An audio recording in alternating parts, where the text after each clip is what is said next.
na sali to so simbate ba demander ba bisinga na zai na 90 démons ba bisinga no lokele banda ko finga silika. C'est pourquoi la Bible dit kolala na kandaté pour ne pas donner l'accès au diable. Et tant on a moniqué na sali to so simbate na fingi azoba moi ta finga nga zo finga bika nzamba pambolo siko na zwi libanga na bambiye talakma nga katier monando ba maman na mwasi libanga. Alors tant on a bambiye libanga abandolela. Tant abandolela ce qu'on a évoqué, ce qu'on a deuxième monde. Donc, béret rouge à Satan, il y a probablement ma sœur en Christ. Déplace Jésus, bon, Claude, ce qu'on a l'action, qu'on a signé au cocaté. Il y a tant de il y a probablement ma sœur en Christ, il y a un ange binga. Il y a un ange qui 90 démons. Quoi? Bon, ceux qui battent des démons, qui me bon physique dans la salle.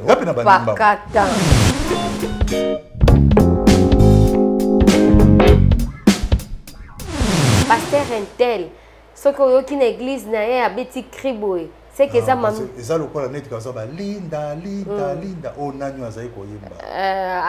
Adakumuda. Linda, Linda, ça sirène. Ok. On a mon bateau qui dit. L'opélé. Ok. Sur l'opélé, donc on se sentit mouvement communauté, nous on sentir. Oui oui. Et ça na sirène Hélène. Azapé. Sirène Hélène aza. Wana za na niveau ya ba océan kuna sirène Hélène yende mtasimba ka bambongo nyoso tu ya na niveau ya mai. OK. Na niveau ya mai. Et ça na la reine de la côte, le nom vient. Reine de la côte. Alors so reine de la côte, les amis qui côté ya na Brazzaville, na Pointe-Noire. Au mona ke Kindumba ils na niveau Pointe ils a makas, même mère et bandia na ba Congo limbisa mona bandeko wana adi bazaka pe na Kindumba makas donc reine de la côte.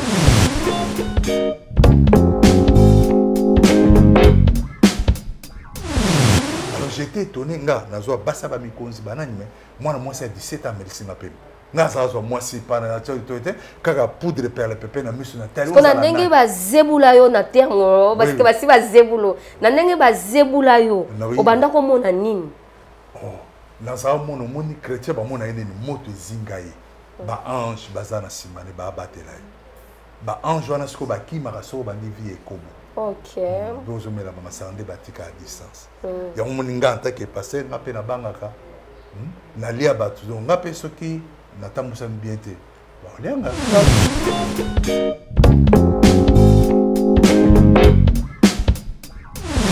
Même la ba sirène. Il y a des catégories de sirènes. Ok. Et ça, na mami wato azaka na ba rivière. Akuma na fleuve. Ba rivière kaba ma rivière wana.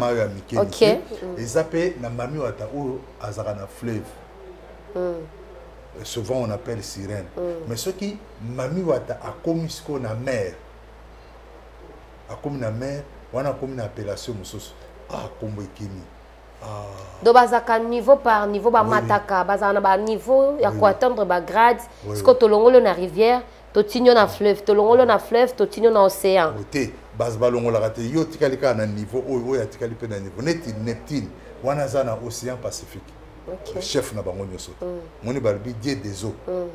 Des eaux au pluriel. Wana ndaza na niveau océan.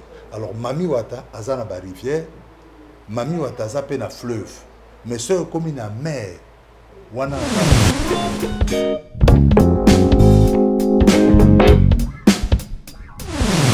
mami wata ezaka mingi na mois juillet. Ok.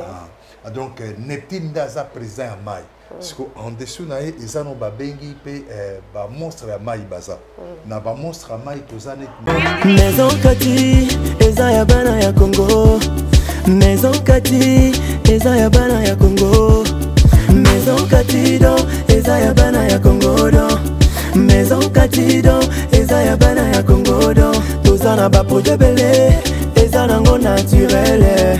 Mwamba papa wana makasi ya ba papa tanga bio sukisa pommade élargissante pour na ba papa pirito voir clair. FD Purge ba produit ya Maison Kati yango wana etanga. Maison Kati amemeli biso ba produit naturel ya bien oyo ko traiter nzoto na biso malamu mingi koleka. plus de détails, Kende na Kintuka Pêcheur, avenue Maindombe numéro 99. Référence Carrie Grèce.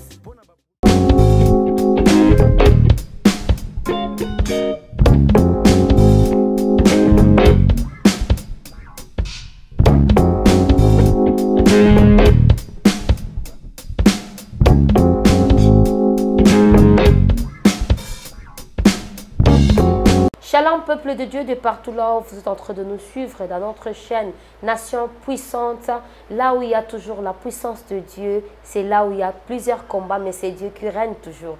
Je vous dis que la paix du Christ soit avec vous, de partout là où vous êtes en train de nous suivre, et n'hésitez pas à vous abonner, n'hésitez pas à commenter et surtout à nous donner vos j'aime. Ça nous fera normalement du bien.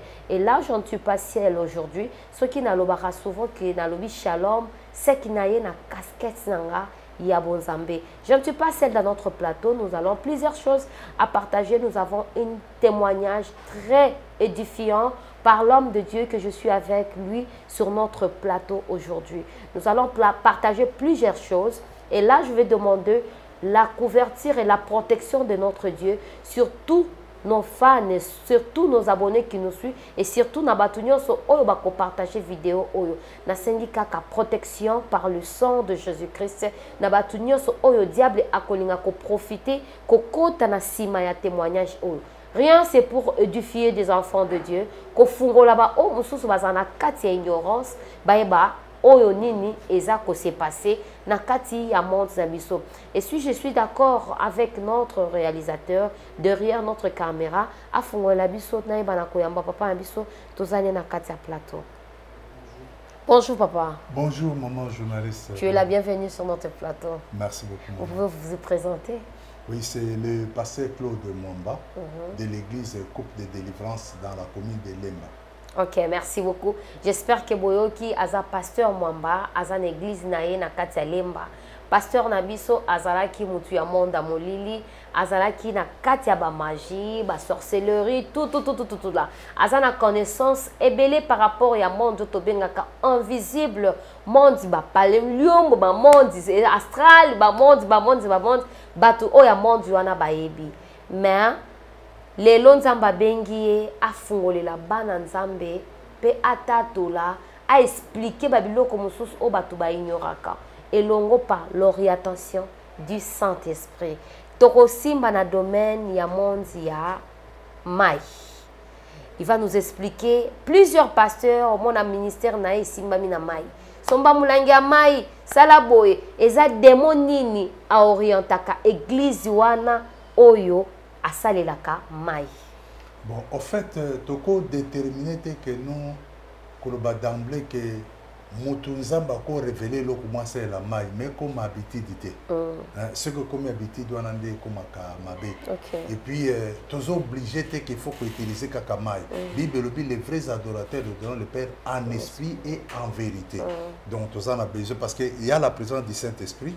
Azas on a besoin de maïté et banimité. C'est ça. Alors, dans le domaine de Maï, je crois que batang na IBTP, même na ISA, cours Maï babengango hydrologie. Hydrologie, hydro c'est eau, c'est ce qui a été dit là. Mais il y a qui d'autre babengango hydromancie. Hydromancie, quand il y a déjà des mots de mancie, divination. Là, on voit la sirène. Alors, dans le domaine de Maï, il y a présent à Maï. Dans présent à Maï, tout ça, il y a dictionnaire profane. Président, tu veux président? Président Amai. Parce que ce que moni mai to mon arabe sirène. Non, chef a sirène azalak. OK. Tozina nous au cause du dictionnaire ou bien on dit Android na yo, totana mon Neptune. Neptune est Neptune, planète située au-delà d'Uranus, découverte en 1846 par l'astronome allemand Gall. Alors ce que tu as na Neptune, Neptune, mythologie romaine, dieu de l'eau. Dieu de l'eau. Le dieu de l'eau, dont les fêtes nuptialistes étaient célébrées au mois de juillet. Fête à Bamami ou à Taïzaramingi dans le mois de juillet. Ok. Donc Neptune daza présent à Maï. Parce qu'en dessous ils ont babengi pe ba monstre à Maï baza. Na ba monstre à Maï tozane na Ésaïe 27 verset 1er Léviathan. Saute aux yeux na Ésaïe 27 verset 1er bazo banso Ésaïe 27 verset 1er. En ces jours, l'Éternel frappera de sa dire grande et forte épée, les léviathans serpents fouillards, les léviathans serpents tortiers, il tuera le monstre qui est dans la mer. Monstre donc, alors, mais au bateau, sirène.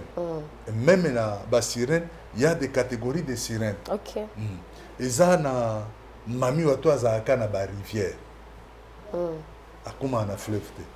Ba rivière kabama rivière ok. Et ça peut na mami wata ou azara na fleuve. Souvent on appelle sirène.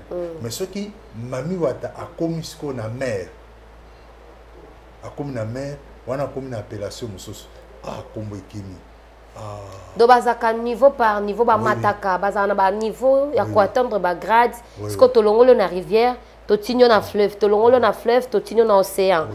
Base balongo la rate yo tikali ka na niveau oyo tikali pe na niveau Neptune wana za na océan Pacifique. Okay. Chef na bango nyoso. Moni balbi dieu des eaux. Des eaux au pluriel. Wana ndaza na niveau océan. Alors mami wata azana ba rivière, mami wata za pe na fleuve. Mais ceux comme na mer wana azana kombo na bosani kombo. Le nom m'échappe.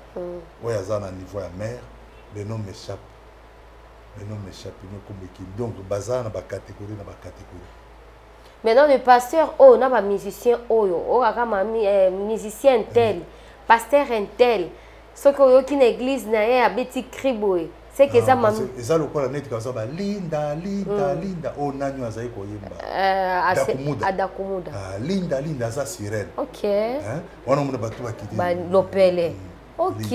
Sur l'opéle, donc on se sentit mouvement comme une dé, nous sentir. Oui. Et ça na sirène Hélène. Azapé. Sirène Hélène aza. Wana za na niveau ya ba océan kuna. Sirène Hélène yende mtasimba ka bambongo nyoso surtout ya na niveau ya mai. Ok. Na niveau ya mai. Et ça na la reine de la côte, le nom na reine de la côte. Alors so reine de la côte, les amis qui côté ya na Brazzaville, na Pointe-Noire. Au moins que Kindumba ils ont un niveau Pointe ils ont makas, même mer et bandia na Bakongo limbisa ngona bandeko wana adi bazaka pe na Kindumba makas. Donc reine de la côte, même reine de la côte. Azala kuna. Reine de la côte. Donc avant la mer, reine de la côte, inde avant ni makas pe na Pointe donc moni Kindumba ils ont makas. Alors reine de la côte asa supérieure à sirène. Pour y avoir un niveau ya mer.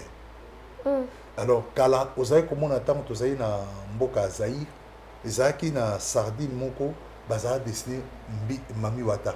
Mais si on a habité ngaza na muta série 6, mais on a habité so siko, siko ba changer comme moni sardine ani. Mais à l'époque, baza dessiné mbis, baza dessiné mami wata. Sardine ezaki na goût à saranate.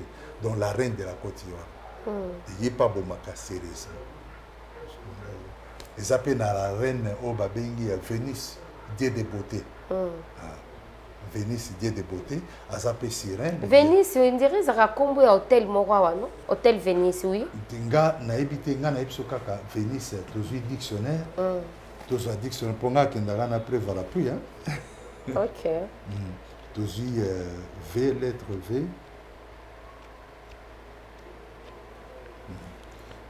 Lettre V.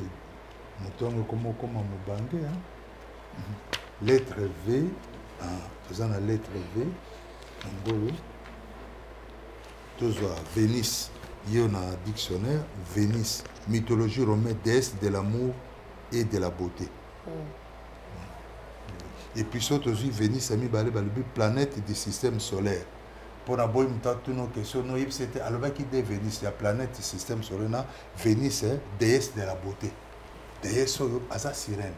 Yende à travers ce qu'on a lait de beauté, parfum, rouge à lèvres. De Vénus. Donc, bande koba si soko moni eloko no ya beauté, il faut que tangaka. Ko somba eloko na ignorance té. Il faut bien lire ça otangi soki omonika bakomi kombo wana kosomba te parce que ozo utiliser sirène wana kati na yo. J'espère bien tout se comprendre. Oh, je m'en fous.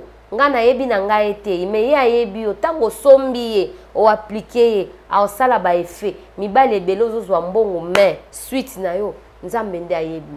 OK, merci beaucoup l'homme de Dieu. Siko ba musicien plusieurs musiciens ba salela ba kendaka kuna kozwa ba succès batanga ba kombo na bango ba evokaka bango na banzembo esala makandenge nini ezalaka part ou bien comme mobali na ye ou bien bakomaka ba mibali ya ba sirène wana na se mai. D'abord kokoma mobali ya sirène okokoma mobali ne me ba risque ezebele parce que tango komi mobali ya sirène condition sine qua non na kopesa yo alinga mwasi ya mokili te. Donc on a battu muso na mbongo ebele lupango to na ba fleur bazana mwasi te. Hein? Boye ba pendeng aliaka te. Bazaka ye moko abio asepela bongo. Donc eza sirène na yaka na butu ko lambela ye. Condition liboso alinga mona aboya mbanda. Poso ko zimbanda akolate lunga mbanda na bomier. Ya mibale tango zui pouvoir par sirène akoyebisa yo il faut utiliser mingi bana basi. Donc bana basi puissance à séduction. Déjà moi si monsieur soko tele kabo atali o kabo ba yo mokozo ko kalisote. Ato sambela parce que sirène a une puissance à séduction ma casse. Parfois comment sentir que non vous vous sentez un peu excité. Mais ce n'est pas possible parce que bazara na pacte ya misu. Pacte ya misu eza na Bible. Toke na Job. Toke na Job 30. Pardon. Job 31, Nazana Job 31, verset 1er. J'avais fait un pacte avec mes yeux et je n'aurais pas arrêté mes regards si une vierge. J'avais fait un pacte avec mes yeux. Pacte des yeux, ils ont un pacte du sang, ils ont un pacte à parole, ils ont un pacte objet, ils ont un pacte des yeux. Pacte des yeux, donc, ce quoi talio kabo, mais moi, mon mobile, nous avons marobité. Parce que ceux qui ont sali pacte wana azu sikwa bakisi nini na kati ya misu nao abakisi misu na ye tant ozu pacte wana akozwa poudre ba bengi ya magie per les pépins poudre l'équipe ba poudre nous surtout kindoki per les pépins boyo kaka bien bino batu bokendo somba biloko ya beauté boka ba kombo ya ba poudre on doit pas tout appliquer. Il faut bien kotanga avant ya kosomba eloko. Le bien on a mis la rousse perles pépins, poudre de perles pépins, poudre prétendue magique de charlatans. Des charlatans poudre. Donc poudre l'équipe a poudre news à kindoki. Les a perles pépins. Mais ça peine ba poudre monsieur wende les kinos. Alors ba rezoyer sikoyo bazui masuba ya niao. Hein? Ba pakolo on a perles pépins et puis excusez sirène à pisser. Sur la massoubane, les amakas, bah par na mus donc sur hôtel mon baliboy, atazandeni, il faut qu'à landa, atozano qui toroté, moi c'est il faut qu'à balanda. Donc azolé la yoko, vous me tenez dans la partie la perle. Donc ils ont quoi bah envoûté en gros. Envoûté justement. Donc ce bataillon ils ont déjà envoûté, ils ont mis en prise. Oui oui. Allez il faut qu'au quoi. Alors tant beau quoi naïe, azu ma casse no mibal parce que chaque samedi, bah on peut appeler ça un rapport na bon. Bah sur na rozongo abibon. Excusez, Nabimé n'a passé Claude, ma casse n'est en haut. Bazon va travailler. Yo passé sur va travailler aussi, on se a sauté. Parce que la force d'une personne, ce n'est pas forceux, mais c'est en bas d'une personne. Ok. Ouais, donc force c'est à Mobali et fandi na sexe nae. Force peut à moi aussi et fandi na sexe. C'est comme mon moto à moto fandi. Yangwando, il faut pas s'accoupler avec tout le monde. On avance tout doucement avec notre serviteur de Dieu. Nalinga kinaye basiko mibali mususu ba ndeko mususu aza mutu normal boy. Mais qu'est-ce qui fait le quoi yozaki na monde wana au moins na botami na famille normale mais salika que un jour na parcours à vie nae il faut kutana ka abala sirène na vie ezaka dit à quoi? Il y a ce qu'on appelle l'esprit familier, l'esprit humain. L'esprit humain, ça dit mutu azando ki maza physique hein a fouta rapper pas qu'on à travailler. L'esprit familier, né à famille, n'a pas besoin de ok. Bible, je crois, Ézéchiel, si j'ai une bonne mémoire, pardon, Ézéchiel Ézéchiel 18. Aujourd'hui, Ézéchiel 18, verset 1er. Dans Ézéchiel 18, verset 1er, Bible le Bible. La parole de l'Éternel me fit adresser à ces mots. Pourquoi dites-vous ces proverbes dans le pays d'Israël? Les parents ont mangé des raisins verts et les dents des enfants en ont été agacées. Banani balé ba raisin vert na famille na bibi. Nani akotaka na kati ya famille mino signé ba contrat sans que bono avant bino bobotam. Ba biloko nyoso ni za na ba conséquences. Yanga ba lobi que les parents ont mangé des raisins verts mais les dents des enfants ont été agacées. C'est-à-dire vous subissez comme la Bible dit malédiction ceux qui dans la première tine à 4e jour. Donc vous subissez une chose. Na pas cet exemple. Mon grand-père Azaï chef coutumier là-bas c'est 4. Koko na biso mususu ye Chibui nde nazwa komona ye azayi na basi 5 aboti mwamba landanga bien mwamba tangi alobi ya kosala neti ba papa te hein nde ba papa na mo ba villageois ba salate mais mwamba bali mwasi moko a divorcé na mwasi wana akomo changer basi ozomona te kakoyika na kati eloko hein les parents mangeaient des raisins verts et les dents des enfants étaient agacées. Parce que l'effet qu'a mouton à côté de ça qui famille. Ok. À ça qui famille. Parce qu'il y a les livres noirs, les livres rouges. Livre noir, livre à condamnation. Livre rouge à Okufa. Lui peut mourir physiquement à Koufi, mais ce qu'il a laissé ont des conséquences. C'est comme le lot mouton à cause de Moukonzaza sous Moukonzité. Mais Badet à Tikaki, le pays doit payer. Donc plusieurs hommes au tout normal na mokiliboé mais comprendre te abala mwasi mwasi na zakamutu ya monde ya mai c'est que famille ndé et déclarer les kaka que mwasi wana ya ko so mwasi ya normal te fois zo mwasi ya monde ya mai. C'est pourquoi il faut beaucoup prier avant ya okota na mariage. OK. Ngana bisa abatu que le mariage c'est la mort ou la vie. Oui. Alors moins des erreurs, tu vas consommer toute ta vie. Et tu vas rester malheureux toute ta vie.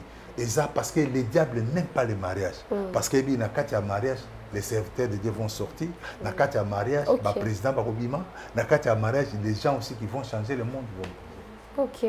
J'espère que vous l'avez dit bien, Boyo, qui bino batu bolinga ko négligé. Na ensemble la té, na obala karabon, Boyo, il faut bien prier parce qu'il y a des esprits qui circulent. Pourquoi? Ko s'accoupler sous soudan batabo moy nalanda magicien moko babenga ke maître avatar. Ah oui, nayoka mingi alobi ba sirène ya indiscipliné baza na bao baza na discipline baza té esprit nyonso d'abord une sirène a esprit déjà hein a esprit maître hein esprit meza mutne tinga na kokota na magie hein mais yeba que esprit nous sommes tous disciplinés à cause de la discipline pour flatter hein mais tant on peut se deuxième face à Boma donc pour moi tout esprit est indiscipliné abipo ezana ba sirène musoso babando bimela batukala na école na tableau so zi ki sanola nae aoyaka asengo ki sanola nae akei ezana ba sirène musoso a détailla ke babota kana batu ya mokili boete akobota na mutu te soki aboti na mutu il faut azwa mwana wana parce que parla na linga na tuno lo kwa yo yebi monti wana nzamba sala ki o grâce ya kotika yo pe ko bimisa o parce que c'est Dieu okoki ko expliquer nini est-ce que sirène mususu peut azaki aux yeux lorona e ka ko sengo na petatiki yo bongo d'abord sirène azo toza na bika na pe cet exemple hein na sirène na zubik nanga na tikango. D'abord, il faut que Bik ait un pouvoir kabbalistique, mystérieux.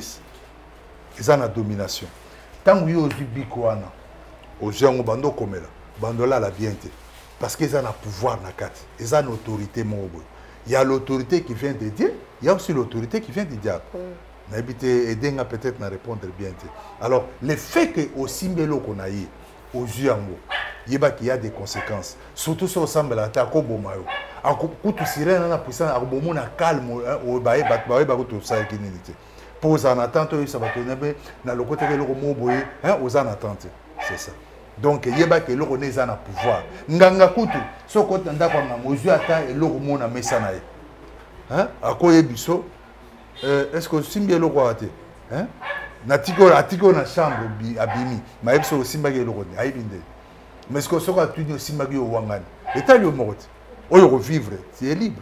Donc, si ce point, à qui pouvoir, ils en ont même peine à y a 5 ans. Ce qu'on a 5 ans, il va causer déjà en fouté. À tout le monde, le retour, mon qui vient au marché de sauter. Merci beaucoup. J'espère que vous l'avez dit, Naboke Bignonso. Et avant de faire tout, je sécurisais les enfants de Dieu. C'est là qui sont sensibles et des choses qui répètent. On avance tout doucement. Je sais que Moutou a se retrouver. Vos questions et Kozala répondues. Et quand tu m'écris, je vais décrocher pour la passion na musala nzambe. Oui, bah continuer. Mais na lobité, bogumante kindoki. Non, nous ne sommes pas là pour la sorcellerie. Rien que pour sauver des âmes. On avance tout doucement. L'homme de Dieu. Nalanda ya lobby ke mutu na kati ya mutu azaka déjà na ba puissance naturelle o nzamba kela. Mais nzamba kela mutu za na puissance alobi nini? Atama kela bi atindi Adama avec Adamo ça au dominer non? Tu as le pouvoir. Sikoyo pamba. Même oyamba no Yesu te mais mutu so to za na pouvoir de nzamba kela. Sikoya. Mais ce qu'on pouvoir est matakaso oyambi Yesu parce que ce qu'on yambi Yesu Jean 1:12 habille à tous ceux qui l'ont leur a donné le pouvoir de devenir enfants de Dieu. Amen. Maintenant le problème c'est quoi? Il faut mutu ayi alobi mutu il faut yeba ndenge nini ya kosalela ba pouvoir wana il faut ezala nourrir. Non, wana nde na boyango. Wana mon ami, je refuse. Avatar, si c'est point, je suis pas d'accord avec toi. Bah, ni nous n'a pas développé dans le Seigneur. C'est le Saint-Esprit qui met le vouloir et le faire. Saint-Esprit a développé. Bah, donc, wana même on a quatre monde dépend de mon. Ah bon? Et développer. Pour développer, il faut qu'il n'y ait pas un mystique. Hein? Non. Moutou nyama na pouvoir, mais que c'est un moutou dans le Seigneur. Okay. Donc là, je ne suis pas d'accord. Dans ce sens, pardon, ça est la montée. J'espère que Batunyo sur Bazaka Kolandate sur internet, même cours, parce qu'après ça cours naie, à la Kisakabatouboue, qui bien serviteur de Dieu lobby, bossale la ya monté. Mutunyo sans un pouvoir, Moutorosale la pouvoir au nom de Guénin. Parce que nous avons bozana mis mais bozo monate. Ozana maloba ya ko pamela, mais ozo kokate. C'est dans ces points-là. Moutouazan dokité, hein? Nga passé Claude, tout en étant passé. Na beti maman nga yowa. Ando kité ça le bien aux angate aux angate. Na so tono et aux angate. Parce que sa maman botanga a pouvoir. Mais pouvoir les qui sont comme dans les seigneurs. So comme katina yesu ne pouvoir les. Est-ce que ko pratiquer mutu musu so ko zaper katina yesu. Mais azo ko kako sale lote. Tu es un enfant qui est malade. Dieu vous a déjà donné le pouvoir, mais tu n'arrives pas à déclarer sur l'enfant, ah ben on reçoit guérison. Le problème c'est le manque d'enseignement. Il faut moutoise à la Bible, il dit que c'est le livre de la loi ne s'éloigne pas de ta bouche, médite les jours et nuits. Il y a aujourd'hui des chrétiens qui ne connaissent même pas que la Bible les a construits dans 66 livres. Attends, la Bible, c'est en lisant la Bible, vous voyez, va pouvoir, non? Ok. Tant on attend, ah, Paul passe à un de l'Okulanga. Ah, non, non. Il faut que tu apprennes Nzambe tonne ça en puissance. Dans Boutali Basal Nzambe kala Nzambe za tonne ça pourquoi pas là? Donc si on a côté ma bonne Nzambe tonne ça en puissance dans ça miracle. Mais c'est ça. Mais ça que n'est pas kinganda pe ça pentacle pe ça non. C'est ça. Plusieurs hommes de Dieu, ceux qui baléquent sur le plateau, sur différentes télévisions, ils nous expliquent rien que la grandeur du diable. Et aujourd'hui, avec l'homme de Dieu, je vais demander, effet, il y a puissance en Zambie, il y a service au Babando Tindabino. Vous avez qui a milliers de risquants, glissants. Alors, ceux qui ont une mission pour la moutouase la protection en Zambie, ça se passe comment? Oh, c'est pourquoi Mikolo n'a été en église ici, l'homme animal, l'homme charnel, l'homme spirituel. Et j'aime beaucoup et j'adore, m'excuserez les termes, j'adore les hommes spirituels, les femmes spirituelles. Bible, l'homme 1 Corinthiens 2, 15. L'homme spirituel, Jésus de tout ça dit, il sait discerner, il sait examiner. Il n'y a que l'homme spirituel qui peut. Mais l'homme charnel, ce qu'on peut savoir, ah, moto, on n'a pas autant comme Massan. Moto, tu peux moi, Massan, bimiso. Moutiana goûte, on est loco, on a bête, on a eu loco. L'homme charnel. Oh, l'homme charnel, c'est pourquoi vous voyez même que Edingwe même a passé à Tevabi dans la dimension de passer. Et moi, quand je le vois, il y a des passeurs qui craignent Dieu. Abandonné. Donc, pourquoi? Parce que tu as terre à terre. Le lot, nzamba azosala te boyebisanga ke tozobondela nzamba asala mais pour moi Dieu n'agit pas parce que tozana bafrère baza lokolo na kati lokolo libanda bapasteur lokola nga lokola Claude azana babakamu na kati église mais ceux qui yo sert au comme de gens autres nga pasteur Claude à quoi ça sert c'est robité ils sont mon autres nga malédiction malédiction nzamba ko pambolo te a peu so lycée Élysée na nani voilà la likola mwana na pour assez quoi donc c'est un peu pasteur boyoka ma pasteur ba mana ba pasteur ils ont malédiction pasteur ba mana ba prêtre ils ont malédiction vine baby je te dis parce que en conséquence j'étais dans le monde là où je dis converti donc kokangama yokanga te mais kolbate ko na banda kolinga oboya oza na droit ko boya yaya hein tozo bonde la mingi na mboka na biso yaya à un moment donné à l'époque à Mobutu babare kangamaki le babare ça et font même ma casse l'église na biso ça partout moi je suis de l'église de réveil mais l'église ça partout mais au monde nzambe azo salate est-ce que nzambe bi ezabiso nzamba salaka ozomo on dirait nzamba azo salate pourquoi aujourd'hui il y a beaucoup de livrés ivrés la plupart sont des pasteurs mais babongo maté mais ba il y a peut-être pour na bit moroboy na ni la vocation ni l'appel question nanga to koti yango vraiment te parce que là to comme que tout doucement ya kochiter il y a ba service mosusu bosala okutana pe na batu mosusu qui sont protégés oui mama oui so na bongwama eza pour na sœur en Christ à 17 ans yaya to mena sa sœur en Christ à 17 ans azokende na zubik na eda na ebise que non mon papa à l'époque mon papa était directeur à l'hôtel de ville alors na ena sisi ba français nyo surtout na otanga humanité Lumumba na sisi ba français nyo sur Lumumba institut Lumumba on a déclaré préface à Imundele alors na sisi ba français sera on a le papa alinganga tene parce que papa nanga za directeur aza kuna te mais mekana ba sera na biso lelo soko ligio boyika ka mikolo baka mwana etu njinga za mo famille na promoter na zui non kolinga mutute parce que ça na famille qui gagne mais l'amour c'est le cœur oui l'amour c'est le cœur ce n'est pas pour baza na famille aboy bon ce baza na famille bon mokolo mbongo ezalate bon ce cas maintenant quand tu t'es approché de la fille qu'est-ce qui s'était passé na bimisi ba parole nyo surtout na zaina ba perpétuer na pouvoir à miso ezo na ngoyete alors j'étais étonné nga na zo basa ba mikonzi banani mais moi na moi c'est 17 ans merci m'appelle nga zazo moi si pas na autorité kaka poudre perle pepe na miso na tali on a ndenge ba zebula yo na terre parce que ba si ba zebulo na ndenge ba zebula yo obanda ko mona nini na za mona moni chrétien ba mona ene moto zingaye ba ange bazana simane ba batela ba ange wana sko ba ki maraso ba ni vie ekobo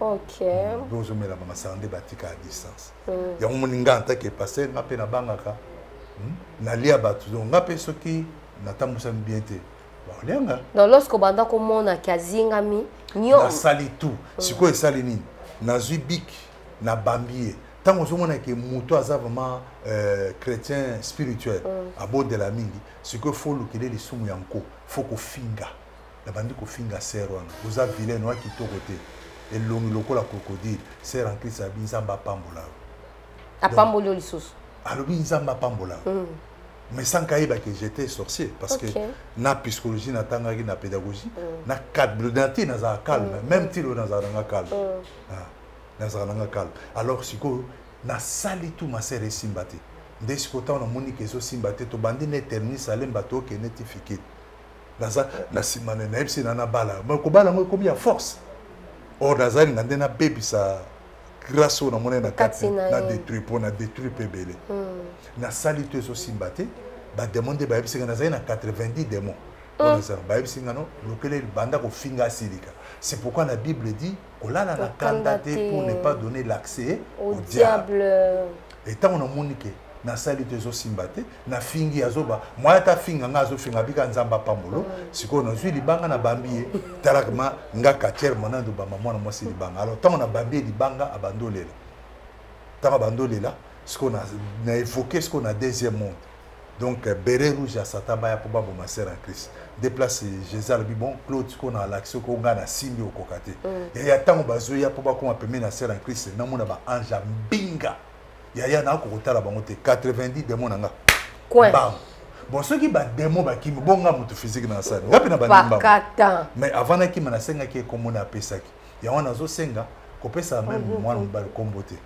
tant ma pesa nga kombo na zongi ti na sanctuaire place aux ça pas tous ensemble la na mbinza pas faudier to komwana na kuti pe faudier na chambre noire chambre avec makam na kuti to vandi biso so na sous-vêtement rouge to tikali mitakala et pardon na sous-vêtement rouge na habité so boyebi boule cristal film azal ko boule cristal to évoquer na boule cristal asenga comme moi na pesi to évoquer Jésus-Christ a permis. Dieu de partout là où vous êtes en train de nous suivre dans notre chaîne Nation Puissante, là où il y a toujours la puissance de Dieu, c'est là où il y a plusieurs combats, mais c'est Dieu qui règne toujours. Maison Kati, Ezaya Bana ya Congo. Maison Kati, Ezaya Bana ya Congo. Maison Kati do, Ezaya Bana ya Congo do. Maison Kati do, Ezaya Bana ya Congo do. Tozana ba projet belé. Ezanango naturel mwamba papa wana makasi ya papa tanga bio isukisa pomade élargissante pona papa pirito voir clair FD purge ba produit ya Maison Kati yango wana tanga Maison Kati amemeli biso ba produit naturel ya bien oyo ko traiter nzoto na biso malamu mingi koleka. Plus de détails, kende na Kintuka Pêcheur, avenue Maindombe numéro 99. Référence Carrie Grèce.